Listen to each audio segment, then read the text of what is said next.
আমার ধারণা ঠিক একইভাবে মহিবুল্লাহ বাবনগরীও কিছু দালালদের খপ্পরে পড়েছে। এখানকার হুয়া হোক না, এখানকার হুয়া হোক না।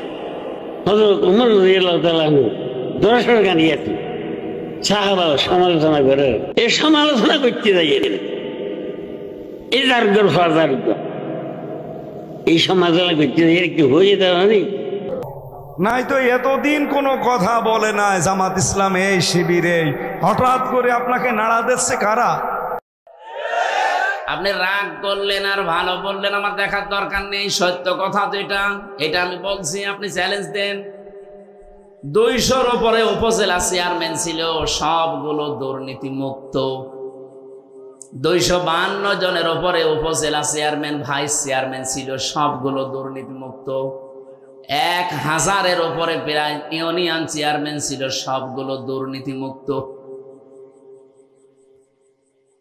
1500-র উপরে প্রায় মেম্বার ছিল, একটাও দুর্নীতিগ্রস্ত না।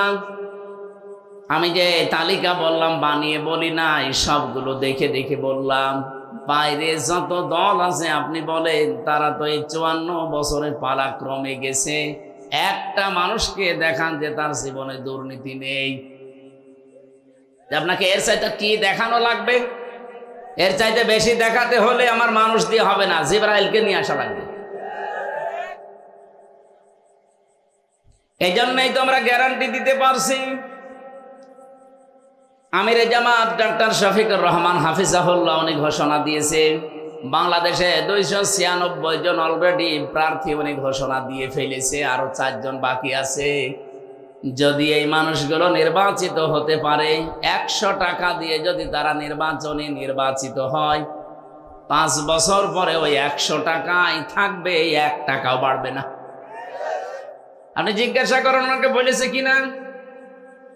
আমার যেদিন ঘোষণা হয় জানিয়েছে যে কয় টাকা নিয়ে এমপি হবেন, এমপি 5 বছর থাকার পরে ওই 1টা টাকাও বাড়বে না, বাড়লে খবর আছে। আপনি বাংলাদেশে 73টার উপরে দল আছে, 49টা শুধু নিবন্ধিত।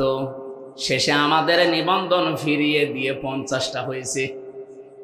যতগুলো নিবন্ধিত দল আমি চ্যালেঞ্জ দিলাম, যদি ঘোষণা দিতে পারে যে আমার দল থেকেও যদি কেউ এমপি হয়, মন্ত্রী হয়, 5 বছরে তার 1টা টাকা বাড়বে না, আরো কমে যাবে, আমার মনে হয় কোনো দল থেকে এমপি দাঁড়াবেই না। চিন্তা করবে ছাতা করে করবো কি? আমি আসি এ রাস্তায় 10 কোটি টাকা খরচ করে 100 কোটি টাকার মালিক হওয়ার জন্যে। আরে কে ঘোষণা দিল যে 1টা টাকাও নাকি বাড়বে না? ও ছাতা আমার দরকার নেই, আমি সুবহানাল্লাহ জিকির করি। এই ময়দানগুলোতে সত্যি করে বলছি, আমরা কোরআনের কথাগুলো সঠিকভাবে না বলতে বলতে আমাদের অভ্যাসী হয়ে গেছে। এখানে মনে হয় কবরের কথা বলা লাগবে, সে কবরের কথাও তো আপনারা বলতে দেন না। কারণ কবরের ভেতরে প্রথমে আপনাকে নেওয়ার সময় যে কথা আমরা বলি আপনার জীবনের সাথে তো মেলে না। কবরে প্রথম নম্বরে বলা হবে বিসমিল্লাহি ওয়া আলা মিল্লাতি রাসূলিল্লাহ, আল্লাহর নামে রাসূলের দলে তুলে দিয়ে গেলাম। আপনি আল্লাহর নামেও নেই, রাসূলের দলেও নেই, এই কথা বলেন না কেন? আন আবি যাররিন রাদিয়াল্লাহু তাআলা আনহু قال قال النبي صلى الله عليه وسلم من ادعى ما ليس له فليس منا وليتبوأ مقعده من النار। মুসলিম শরীফের হাদিস। নবীজি বলেন, কোন ব্যক্তি যদি এমন জিনিসের দাবি করে যে জিনিসটা তার না, জোর করে হোক, জবরদস্তি করে হোক, দখল করে হোক, চাঁদাবাজি করে হোক, ছিনতাই করে হোক, চুরি করে হোক, কোন মানুষের জিনিস যদি নিজের দখলে নিয়ে নেয়, তার 2টা শাস্তি অনিবার্য। 1 নম্বরে ফালাইসা মিন্না, ওই দিন থেকে সে আমার উম্মত আর নেই। সিরাজগঞ্জবাসী বিবেক দিয়ে একটু চিন্তা করেন, আগস্টের 5 তারিখের পর থেকে এই দেশে কত মানুষ এমনও জিনিসের মালিক হয়ে গেছে যে জিনিস তার না। কথা বলেন।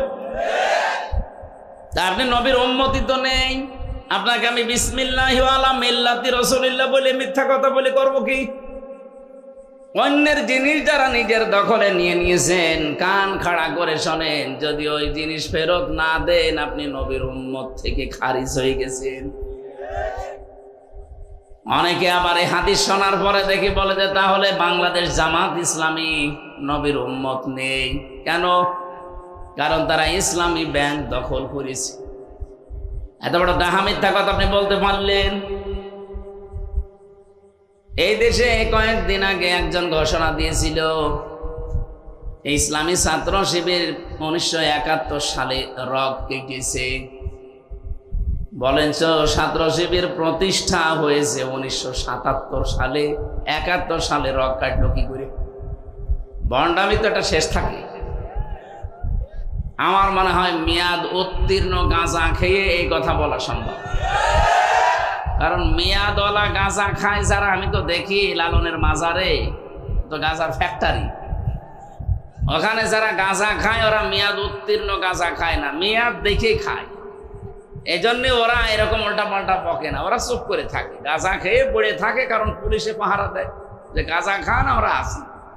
কিন্তু এই যে 77 সালে যাদের জন্ম তাদের উপর যদি 71-এর দোষ কেউ চাপিয়ে দেয়, আমার মনে হয় এরা গাঁজা খেয়েছে ঠিক, মেয়াদ উত্তীর্ণ গাঁজা। যেই লোকটা বললো যে ইসলামী ব্যাংকও ছিনতাই হয়ে গেছে, আপনি এ কথা বললেন কি করে? ইসলামী ব্যাংক যাদের তারা ফেরত পেয়েছে, ছিনতাই হলো কি করে? ও ব্যাংকে আপনার বলেন, যাদের মাথার ঘাম পায়ে ফেলে ব্যাংকটা তৈরি করা তাদেরটা হাত ছাড়া হয়ে গিয়েছিল, ছিনতাই হয়ে গিয়েছিল, এখন তারা সেটা ফেরত পেয়েছে। হ্যাঁ, আপনারও কোনো জিনিস যদি এই 15 বছরে হারিয়ে যায়, ছিনতাই হয়ে যায়, কেউ কেড়ে নেয়, সেটা যদি আপনি ফেরত পান তাহলে এই হাদিসের শাস্তির আওতা মুক্ত থাকবেন। কথা বোঝা গেছে? এই 15 বছরে যদি আপনার দোকান কেউ কেড়ে নেয়, আপনার জমি কেউ দখল করে নেয়, আপনার ঘর বাড়ি কেউ নিয়ে নেয়, আপনার কাছে টাকা পয়সা কেউ চাঁদাবাজি করে হোক যে কোনো কায়দায় নিয়েছে, এটা যদি এখন আপনি ফেরত পেয়ে যান, আপনি এই হাদিসের শাস্তির আওতা মুক্ত থাকবেন। দ্বিতীয়টা আর একটু কঠিন আছে, অলিয়াতাবাওয়া মাকআদাহু মিনান নার। নবীজি বলেন সে যেন জাহান্নামে নিজের একটা স্থান তৈরি করে নিল। বলেন নাউজুবিল্লাহ।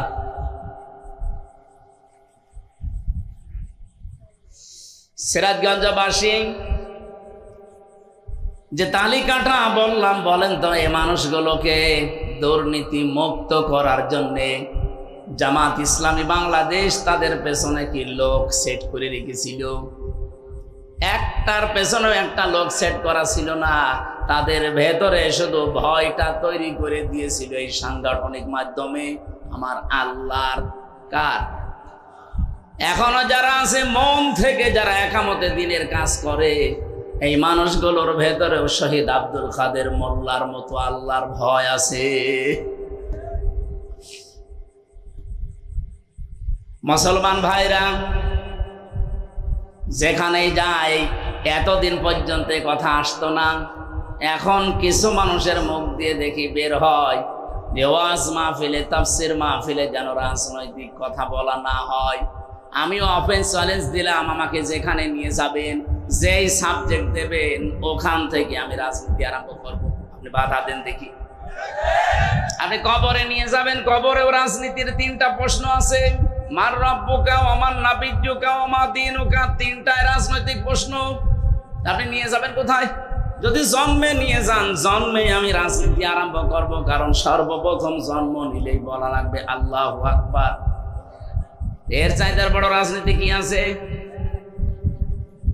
এখন যদি বলেন আমি মরণে নিয়ে যাব, মরণেও রাজনীতি আছে, কারণ মরণের জীবনের শেষ কথা আপনাকে বলা লাগবে লা ইলাহা ইল্লাল্লাহ।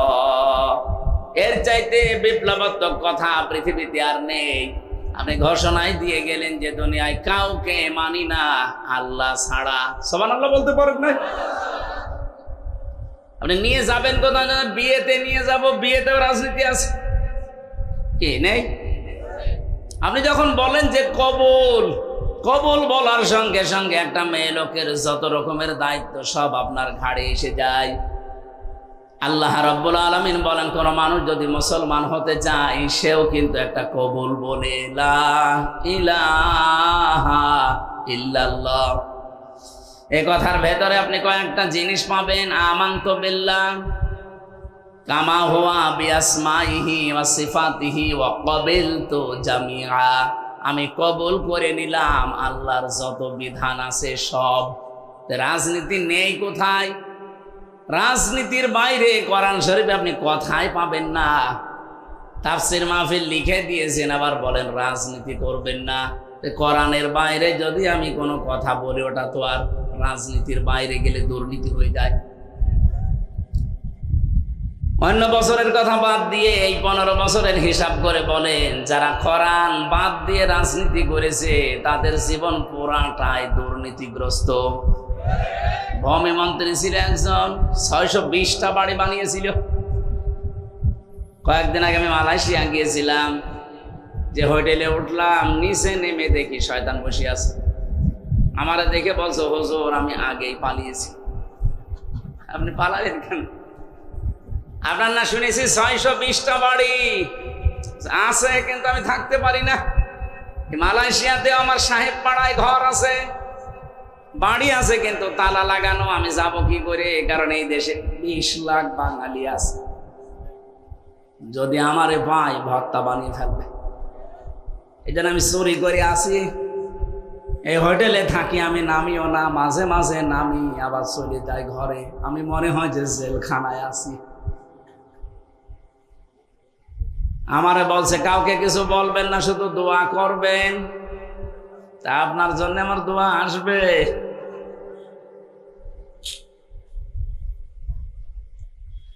এই জন্যে যারা যেভাবে কথা বলতে আরম্ভ করেছেন, আপনি এই 15.5 বছরে একদিনও কোনোদিন আপনার মুখ দিয়ে শুনি নাই যে একামতে দিনের দায়িত্বে দেশে যারা আছেন এই মানুষগুলো 1971 সালের অপরাধী, একদিনও বলেন নাই। হঠাৎ করে আপনার মুখ দিয়ে কথা আসতেছে, তার মানে আপনার ভেতরে কোনো দুর্বিসন্ধি আছে। আর এই দেশের মানুষ এখন অত পাগল আর নেই। আগস্টের 5 তারিখের আগে যেমন পাগল ছিল। কথা বলেন না কেন? যেহেতু এখন সব চালাক হয়ে গেছে, যত বলবেন আপনি তত পচবেন। এই দেশে যেই কয়জনই বলল দেখেন, তাদের মানুষ এখন কুকুরের চাইতেও বেশি ঘৃণা করে। যারা 71 শুরু করেছিল, দেখেন এই যে কিশোরগঞ্জের ফজু পাগলায়, ফজলুর রহমান পাগল, ডাকরাম ফজু পাগলা। এই যে পাবনার যেটা হাবিবুর রহমান হাবিব, সবগুলো এসেছে একেবারে জায়গা থেকে। আপনি বলেন তো এদের দিকে তাকিয়ে, এরা যা আরম্ভ করেছিল এতদিন তো কিছু বলে নাই। হঠাৎ করে আগস্টের 5 তারিখের পরে জিকির তাদের মুখে দিয়ে দিল কে? যারাই দিয়েছে জাতি কিন্তু বুঝে ফেলেছে। এই জন্য এদের থেকে শিক্ষা নেন। আজকে কিশোরগঞ্জে মানববন্ধন হয়েছে, মিছিল হয়েছে, সংবাদ সম্মেলন হয়েছে, যে ফজু পাগলারে যদি দেওয়া হয় এ জেলা উলট পালট হয়ে যাবে। বিএনপির লোক যারা, তারা বলছে। পাবনাতে হাবিবুর রহমান হাবিবের নামে সংবাদ সম্মেলন করেছে আর এক দল, যে ওরে যদি দেওয়া হয়, ও এসেছে ছাত্রলীগ থেকে, ওরে দিলে আমাদের এই জেলা উলট পালট করে ফেলবে। তা আপনারা জামাত ইসলামী বাংলাদেশের বিরুদ্ধে লাগার কথা বলে আসলে তো সরাসরি লাগেন আপনারা ইসলামের বিরুদ্ধে। এ জাতি এখন আমার মনে হয় পাগল, যদি একটু ভালো হয়ে যায় সবই বুঝে ফেলে। এই জন্য এরকম পাগলামি যেন আর কেউ না করে। এই এলাকায়ও যদি এরকম পাগল থাকে, সিরাজগঞ্জে না রেখে পাবনায় পাঠিয়ে দেবে। কি কথা বলে না কেন? পাগল বাইরে থাকলেই সমস্যা। সেদিন গিয়েছিলাম পাবনায়, যে দেখলাম পাগল বেশি নেই।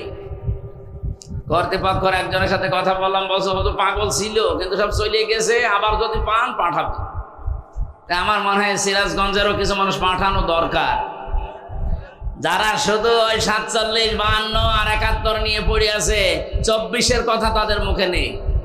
এমনও ঘোষণা তারা দিচ্ছে, যদি আমরা চেয়ার পাই 24 বলে কিছু থাকবে না। এমন এমন কথা তারা জানায়, যদি এখনই চেয়ার পেলে 24 না 25ও রাখবে। বলেন,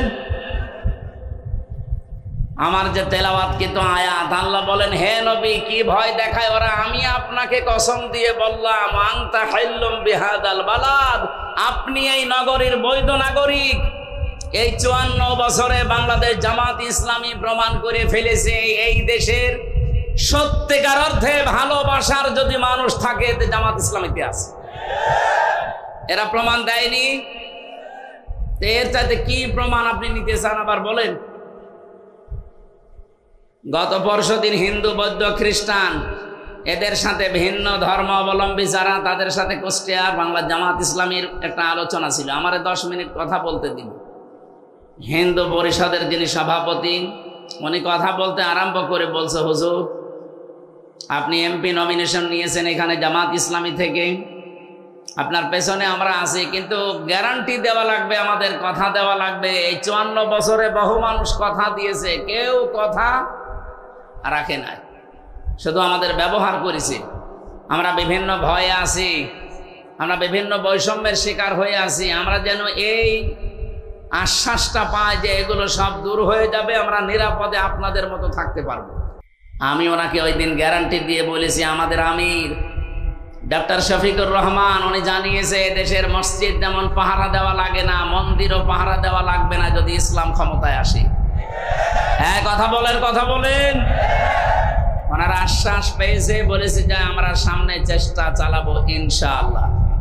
গত পরশুদিন গোবিন্দ পরামানিক বাংলাদেশের হিন্দু মহাজোটের মহাসচিব উনি জানিয়েছে দেশে জামাত ইসলামী যদি ক্ষমতায় আসে তাহলে এই দেশে সবচাইতে বেশি নিরাপদে থাকবে অন্য ধর্মের মানুষেরা।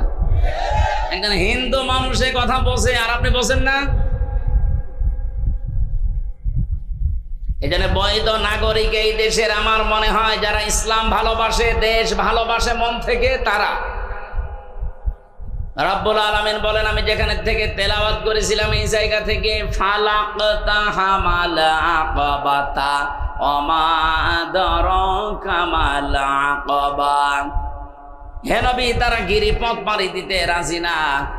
এদেশে অনেকেই শর্টকাটে সোজা জান্নাতে যেতে চায়। শর্টকাটে সোজা জান্নাতে যাওয়ার কোন রাস্তা আল্লাহ কোরআনে দেয়নি, আল্লাহ আকাবাটা দিলেন। তারা গিরিপথ, দুর্গম পথ, এই কঠিন পথ পাড়ি দিতে এরা রাজি না, অথচ এই গিরিপথ পাড়ি দিয়ে আমি আল্লাহ জান্নাত রেখে দিয়েছি। বলেন সুবহানাল্লাহ। গিরিপথটা কি? যারা সত্যিই একেবারে শুরু থেকে শেষ পর্যন্ত কোরআনে একবারও পড়েছে তারা এই গিরিপথে পা বাড়িয়েছে। গিরিপথের বর্ণনা আল্লাহ দিচ্ছেন এই দুর্গম পথটার। 1 নম্বরে ফাক্কু রাকাবা। ফাক্কন মানে মুক্তি, রাকাবা মানে দাস। যারা দাস মুক্তির জন্য দুনিয়াতে কাজ করে, আয়াতের একেবারে শেষের দিকে পাবেন উলাইকা সাহাবুল মাইমানা। রব্বুল আলামিন বলেন এই মানুষগুলোই সৌভাগ্যশালী, এরাই ডানপন্থী, এই মানুষগুলোই সফল হবে। তাহলে প্রথম কর্মসূচি, বাংলাদেশে যদি সফল হতে চান, দুনিয়া আখিরাতে যদি আপনি সৌভাগ্যশালী আল্লাহর দরবারে হতে চান, এই কর্মসূচি এই দেশে হাতে নেওয়া লাগবে। আর আমি কোরআনের সাথে মিলিয়ে দেখলাম বাংলাদেশ জামাত ইসলামী এটা হাতে নিয়েছে। ফাক্কু রাকাবা মানে কি বললাম? দাস মুক্তি।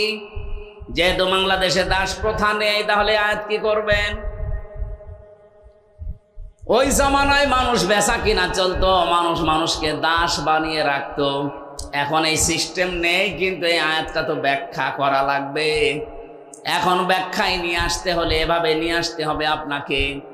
পৃথিবীতে মানুষ হয়ে যারা মানুষের দাসত্ব করে, মানুষের গোলামি করে, এখান থেকে যারা মানুষকে মুক্ত করে আল্লাহর গোলাম বানাতে চায়, আল্লাহর দাস বানাতে চায়, তারা এই দেশে সফল হবে। আর এটা বাংলাদেশ জামাত ইসলামী করছে। তারা চায় জমিন আল্লাহর, এখানে আইন চলবে আল্লাহর।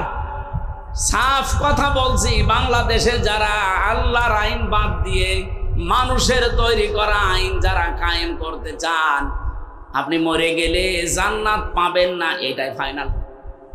কারণ আপনি কোরআনের 918টা আয়াত মানেন না। কয়টা? 918টা আয়াত আপনি মানেন না।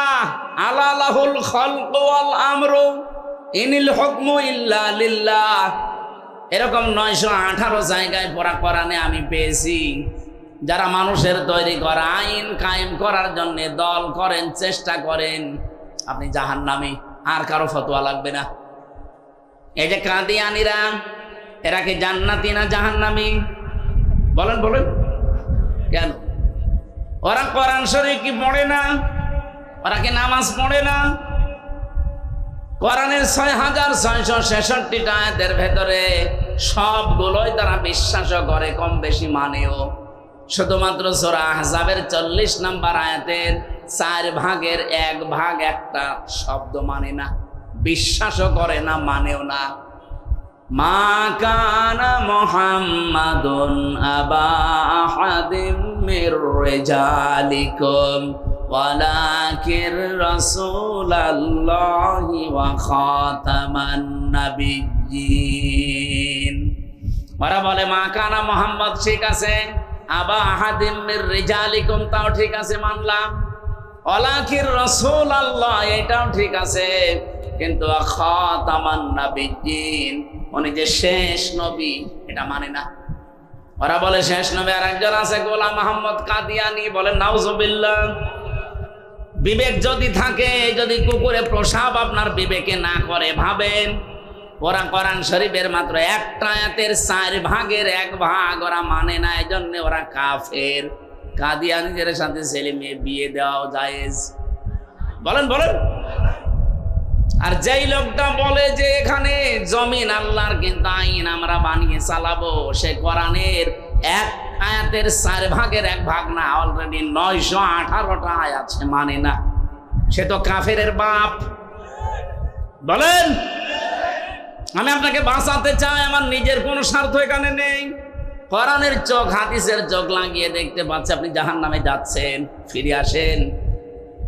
এরপরও যদি কারো মন মানসিকতার পরিবর্তন না হয়, আমির হামজা না, আমির হামজার বাবা না, আমার মনে হয় কাবার ইমাম যদি এখানে ওয়াজ করে আপনার কিছুই হবে না। নবীদের মুখে ওয়াজ শুনেছিল আবু সেহেল আর আবু বকর, দুইজনের নামের আগে আবু আছে। এক আবু কোরআন শোনার পরে জান্নাতি হয়ে গেছে, আবু বকর সিদ্দিক। আর এক আবু কোরআন শোনার পরে ওর ঈমান বাড়ে নাই, ওর শয়তানি বেড়ে অলরেডি জাহান্নামী হয়ে গেছে। কথা বলেন না কেন? প্রথম আবু হয়ে গেলেন সিদ্দিক, উনি তো আবু বকরই ছিলেন। সত্যকে সত্য শোনার পরে, জানার পরে যখন দ্বিধাহীন চিত্তে মেনে নিলেন যে না আমার কোনো প্রশ্ন নেই, নবীজি বললেন তোমাকে আজকে আমি আর খালি হাতে ফেরত দেব না। মেরাজের মতো এত বড় কঠিন কাহিনী যখন বিশ্বাস করে ফেলেছো, আজকে থেকে তোমার নামে একটা লকব লাগিয়ে দিলাম, তুমি শুধু আবু বকর না, আবু বকর সিদ্দিক। সিরাজগঞ্জবাসী, সত্যকে সত্য জানার পরে যারা সত্যিই মেনে নিতে পারে প্রশ্ন ছাড়া, দ্বিধাহীন চিত্তে, তারা কিয়ামতের দিন আবু বকর সিদ্দিকের সাথে জান্নাতে থাকবে। আর যারা সত্যকে সত্য জানার পরও আবু জেহেলের মতো মানে না, ওই মানুষগুলো কিয়ামতের দিন জাহান্নামে থাকবে আবু জেহেলের সাথে। এদেশে কর্মসূচি সবার আছে কম বেশি, কিন্তু কোরআন কেন্দ্রিক এই 5টা কর্মসূচি জামাত ইসলামী বাংলাদেশে আছে। এরা চাই মানুষকে আমরা মানুষের তৈরি করা আইন থেকে, গোলামি থেকে মুক্ত করে আল্লাহর গোলাম বানাতে চাই। যদি এই কর্মসূচি জামাত ইসলামী বাংলাদেশে না থাকে, এই জামাত করারও দরকার নেই। এই কথা বলেন কেন? আমরা কোনো ব্যক্তির গোলাম হতে চাই, কোন দলের গোলাম হতে চাই, আমরা গোলাম হব কার? যেই দলের ভেতরে কোরআনে কারিমের বর্ণিত এই গুণগুলো আমরা পাবো, মাস্ট বি আবু বকরের মতো সেখানে যাব। তাহলে আজকে থেকে সিদ্ধান্ত আপনার উপরে। ৭৩টা দলের ভেতরে যারা আল্লাহর তৈরি করা আইন কায়েমের জন্য চেষ্টা চালায়, যারা মানুষকে দাস মুক্তি করতে চায়, মানুষের গোলাম থেকে আল্লাহর গোলাম বানাতে চায়, আপনি চোখ কান বুঝে তাদেরকে সাপোর্ট করবেন। যেই দল পাবেন এরকম সেই দলে যাবেন। আমি আপনাকে জামাত ইসলামী, ইসলামী ছাত্র শিবির, ইসলামী ছাত্রী সংস্থা করতে বলছি না, কিন্তু কোরআনে বর্ণিত এই নিয়মটা যেখানে পাবেন সেখানে যাবেন। আমি জামাতে পেয়েছি, জামাতে গেছি। কোন দলের ভেতরে এই কর্মসূচি আমি পাইনি। 2 নাম্বারটা কি? আও ইউতামুন ফি ইয়াউমিন যী মাসগাবা, যারা দুর্ভিক্ষের সময় মানুষের খাবার পৌঁছিয়ে দেয়, এই কর্মসূচিটাও বাংলাদেশ জামাত ইসলামীর হাতে আছে। এক কথা বলেন না কেন? এই 14 বছরে তো তারা দেখিয়েছে। এমনকি আগস্টের 5 তারিখের পরে দেখেন, এই যে ফেনীতে, কুড়িগ্রামে, নেত্রকোনায় কি অবস্থা তৈরি হয়েছিল। এদেশে তো কত দল আছে, কই কেউ তো এভাবে এগিয়ে গেল না। 65 বছরের মুরব্বী ডাক্তার শফিকুর রহমান এই পর্যন্ত পানির ভেতরে নেমে খাবার পৌঁছিয়েছে। এটাকে আমি বানালাম? বলেন বলেন। বাস্তবতা আমি যেখানে দেখতে পাচ্ছি যে কোরআনের সাথে এদের জীবন চরিত্র মিলে যাচ্ছে, সেটা বাদ দিয়ে আমি যাব কোথায়?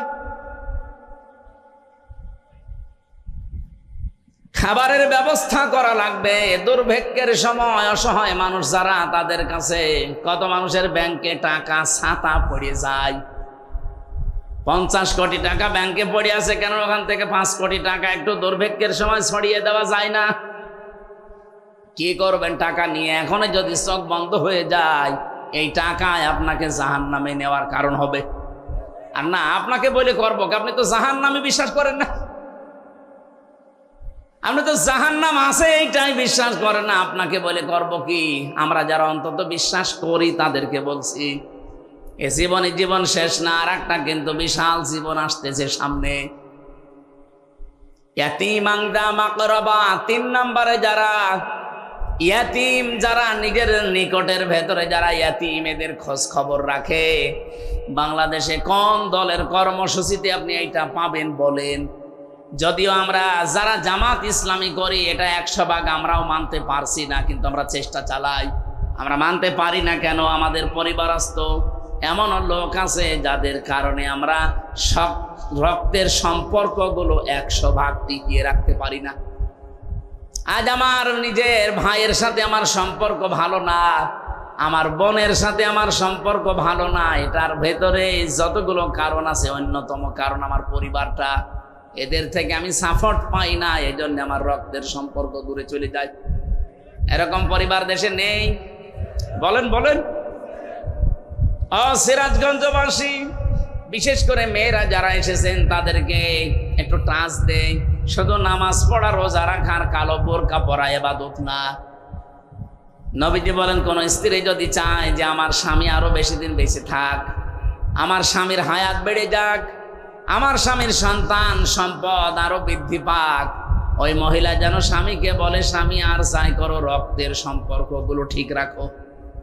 কিন্তু আজ হাজারো পরিবার এই স্ত্রীর কারণে স্বামী বাধ্য হয় রক্তের সম্পর্ক ছিন্ন করতে। কথা বলেন কথা বলেন। এই জন্য আমাদের যে রিপোর্ট বই আছে, দেখবেন এখানে একটা ধারায় লেখা আছে, প্রত্যেক সপ্তাহে অন্তত একদিন পারিবারিক বৈঠক করা লাগবে। পারিবারিক বৈঠকে কি আমরা একে অন্যকে কি গোতা দেই? ওখানে কোরআন থেকে হাদিস থেকে পড়ে শোনানো হয়, তালিম করা হয়। অন্তত পরিবারের ভেতরে এই বিশ্বাস যেন জন্ম নেয় যে আমার স্বামী রক্তের সম্পর্কগুলো ঠিক রাখছে আমাদের বাঁচার জন্যই। ইয়াতীমান দা মাকরাবা, এই কর্মসূচি আমাদের হাতে নেওয়া লাগবে। আও ইউতামুন ফি ইয়াউমিন যী মাতরাবা, ধনী মলিন যারা অসহায়, যে মানুষগুলো কাজ করে খায়, এদের সামনে যে মানুষগুলো এগিয়ে যায়। এই যে ভীষণ গরম গেল কয়েকদিন, আমি নিজে দেখেছি কুষ্টিয়াতে বাংলাদেশ জামাত ইসলামী শুধুমাত্র একটা দল পেলাম, 1 প্যাকেট স্যালাইন, 1 প্যাকেট পানি, 1 বোতল পানি আর কিছু শরবত নিয়ে ধুলি মলিন যারা কাজ করে খায়, রাস্তায় থাকে, তাদেরকে নিয়ে এই গরমে খাওয়াচ্ছে। অনেকে আবার টিটকারি করে যে এ আর কয় টাকা, আপনি কয় টাকা দিয়েছেন? 1 বোতল পানি 20 টাকা, একটা স্যালাইন 10 টাকা, 30 টাকা, অন্তত 30টা টাকা করেও তো তারা দিচ্ছে এই গরমে। আপনি কয় টাকা দিয়েছেন? নিজে তো ভালো কাজ করতেই পারে না, যে কেউ করে ও সহ্য করতে পারে না। চট্টগ্রামে যে খাল খননের জন্য, পরিষ্কার করার জন্য যারা দায়িত্বে আছে, ওরা বলেছিল 400 কোটি টাকা দেন, আমরা এই কাজ করব। বাংলাদেশ জামাত ইসলামীর সিংহ পুরুষ আলহাজ শাহজাহান চৌধুরী, সাবেক এমপি, উনি বলেছে 1 টাকাও দেওয়া লাগবে না রাষ্ট্রের। আমরা জামাত ইসলামী 10 টাকা 50 টাকা কালেকশন করে 1 কোটি টাকা দিয়ে এটা পুরা পরিষ্কার করে দেব, অলরেডি দিয়েছেও। তামাম দুনিয়া প্রশংসায় ভাসছে। দুঃখজনক হলেও সত্য, যারা ওই যে 400 কোটি টাকা চেয়েছিল তারা বলছে না খাল ভালোভাবে পরিষ্কার হয়নি, জুতা দিয়ে পিটানোর দরকার না। তারা একটা টাকা না নিয়ে নিজেদের টাকা দিয়ে পরিষ্কার তো করেছে, আর তোমার কাছে দিলে তুমি 400 কোটি টাকা খেয়ে ফেলতে। প্রশংসা করার তো দূরের কথা, আরো বদনাম করছে। ওরা তো কোরআন থেকে এটা নিয়েছে ধলি মলিন যারা, মাত্রা বা মানে ধলি মলিন যারা রাস্তায় থাকে, যারা কাজ করে খায়, এরকম মানুষের কাছে যারা খাবারের ব্যবস্থা করে পৌঁছিয়ে দেয়, তাদের এই ধোলা মলিন চেহারায় হাসি নিয়ে আসে।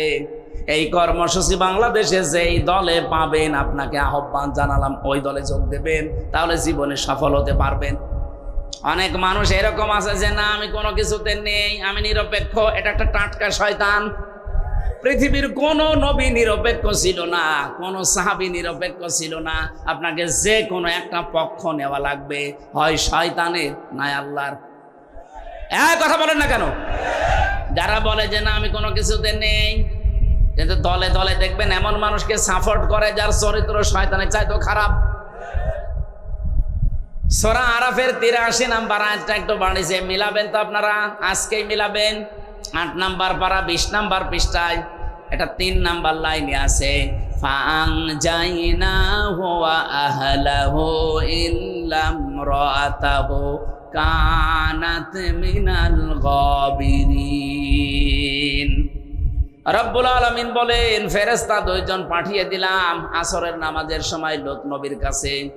বললাম আল্লাহর নবী, আপনার যে উম্মতরা আছে তাদেরকে নিয়ে আপনি এখান থেকে চলে যান, মাগরিবের সময় এখানে আল্লাহর গজব নাজিল হবে, কিন্তু সাবধান আপনার স্ত্রীকে নেবেন না। ও সিরাজগঞ্জবাসী, হাদিস থেকে কি বুঝলেন? কোরআনের আয়াত এটা, কি বুঝলেন এখান থেকে? লূত নবীর স্ত্রীর চরিত্র খারাপ ছিল না। পৃথিবীতে কোন নবীর স্ত্রীর চরিত্র খারাপ ছিল না, কারণ হারাম রক্তের ভেতরে আল্লাহ নবীদের রক্ত প্রবেশ করার নাই। লূত নবীর স্ত্রীর নিজের চরিত্র ভালো ছিল, সে চরিত্রহীনা ছিল না, কিন্তু সে তলে তলে চরিত্রহীনদেরকে সাপোর্ট করত। এই জন্য আল্লাহ তাকে ধ্বংস করে জাহান্নামে অলরেডি পাঠিয়ে দিয়েছেন। এই আয়াত থেকে আমরা যেটা প্রমাণ পেয়েছি, শুধু নিজে নামাজ পড়লে রোজা রাখলে পর্দা করলে হবে না। দেখা যায় এমন মানুষকে ভোট দেয়, এমন মানুষকে সাহায্য করে, এমন মানুষের পেছনে থাকে, এমন মানুষকে সাপোর্ট করে যার চরিত্র শয়তানের চাইতেও খারাপ, যার জীবনে কোনো আল্লাহর বিধান নেই, যার পরিবারে আল্লাহর বিধান মানে না, সমাজে আল্লাহর বিধান মানে না, অর্থনীতিতে আল্লাহর বিধান মানে না। এরকম আল্লাহ বিরোধী সীমা লঙ্ঘনকারী মানুষকে আপনি সাপোর্ট দেন, আপনার অবস্থা লূত নবীর স্ত্রীর মতোই হবে। এই জন্য এটা দুনিয়ার কাজ মনে করে ছেড়ে যাওয়ার কোনো কারণ নেই, এটা আখিরাতের কাজ। মাইয়াশফা শাফাতান হাসানাতান ইয়াকুল্লাহু নাসিবুম মিনহা ওয়া মাইয়াশফা শাফাতান সাজ্জিয়াতান ইয়াকুল্লাহু কিফলুম মিনহা।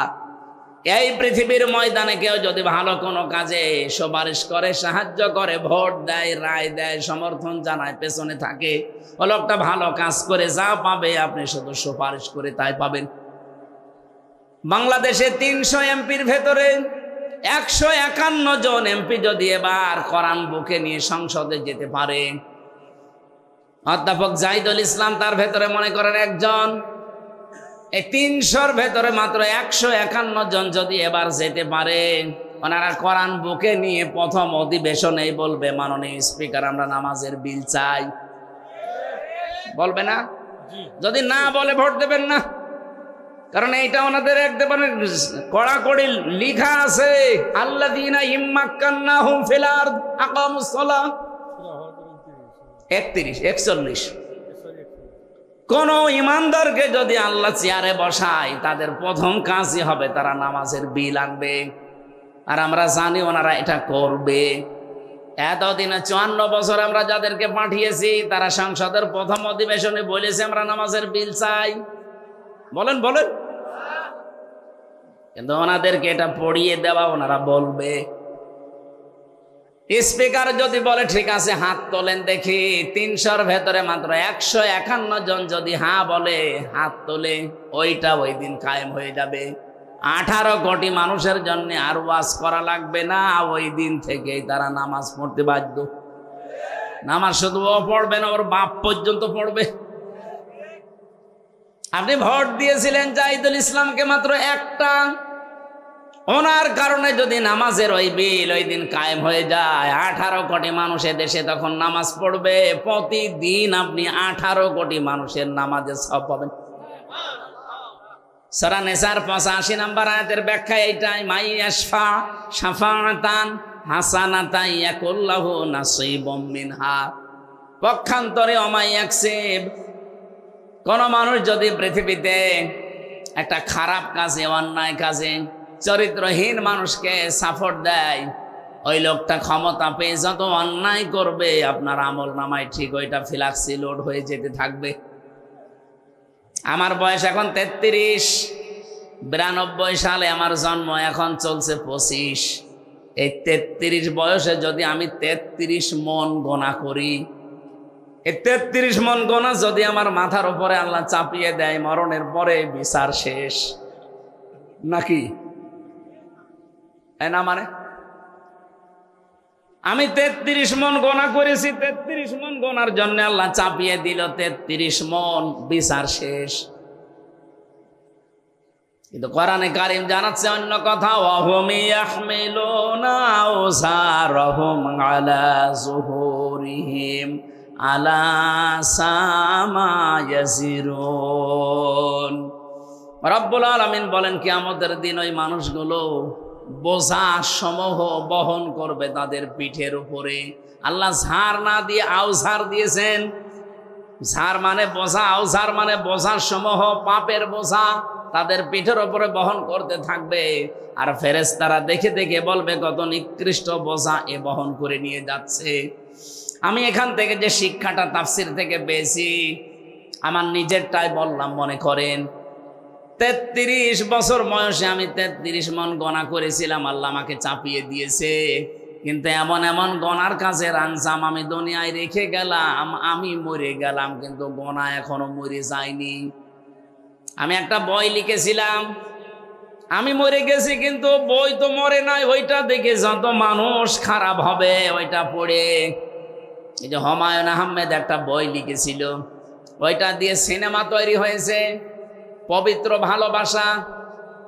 বিয়ের আগে যত সুন্দর ভালোবাসাই হোক ওটা পবিত্র থাকে, ভালোবাসা তো হবে বিয়ের পর। কিন্তু যারা বিয়ের আগে ভালোবাসা করে এটাকে পবিত্র রাখে না, অপবিত্র করে ফেলে। ওইটা দিয়ে সিনেমা বানিয়েছে একজন মুসলমান মেয়ে আর হিন্দু ছেলেকে দিয়ে। আমি উপন্যাসে পড়েছিলাম সেইটাই নাকি সিনেমা তৈরি করেছে। ওটা বিভিন্ন ভাষায় ডাবিং হয়ে বিভিন্ন দেশে মানুষ দেখছে। একজন মুসলিম মেয়েকে, বোরকাওয়ালা মেয়েকে, পর্দাশীলা মেয়েকে কি করে কালার করা যায় সেইটা লিখেছে। বলেন তো এই লোকটা মরে গেছে কতদিন আগে, কিন্তু এই বইটা তো মরে যায়নি।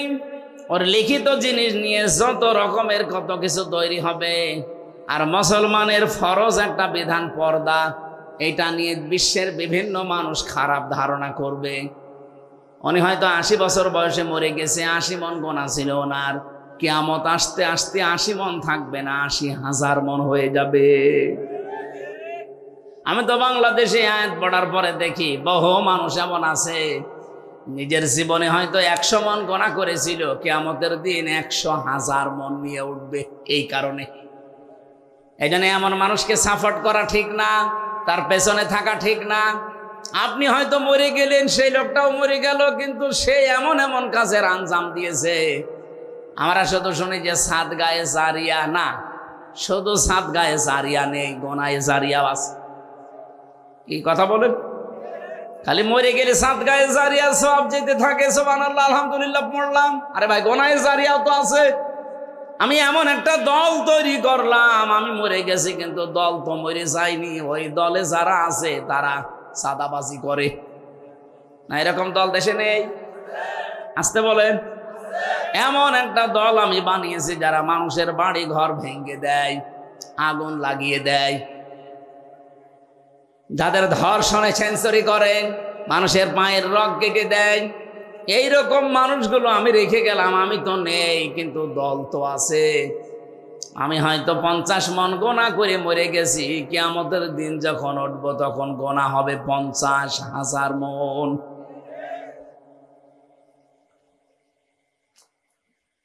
আমাদের উচিত এই মুহূর্তে আমাদের সিদ্ধান্ত পাল্টানো।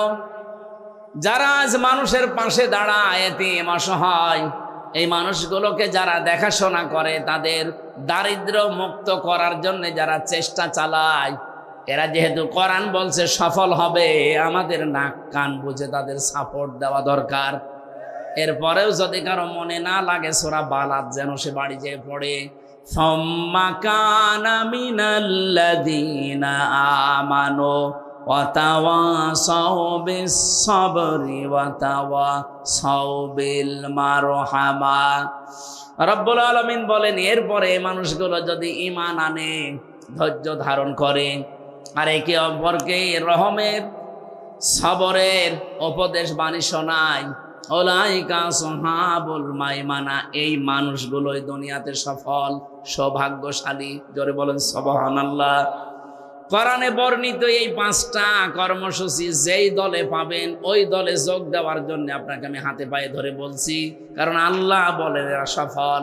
ওয়াল্লাযীনা কাফারু বিআয়াতিনা, আর যারা কাফের, আল্লাহর আয়াতকে যারা মিথ্যা প্রতিপন্ন করে, আল্লাহর আয়াতের সাথে যারা গাদ্দারি করে, সীমা লঙ্ঘন করে, কোরআনে কারীম বলে উলাইকা আসহাবুল আলাইহিম নারুম মুসাদা, তাদের উপর আমি জাহান্নামের আগুনগুলো স্থায়ী করে দেব।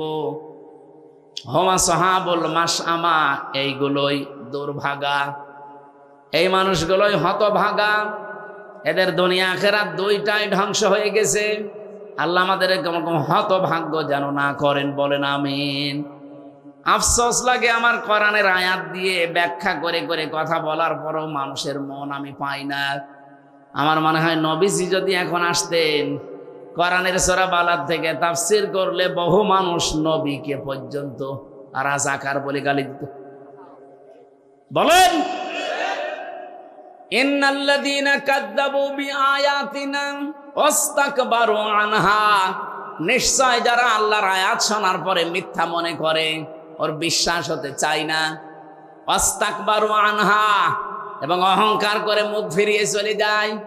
আমার তো মনে হচ্ছে ১৫০০ বছর আগে না, বাংলাদেশের কিছু মানুষের চরিত্র দেখে আল্লাহ মনে হয় এই মাত্র আয়াত নাজিল করছে।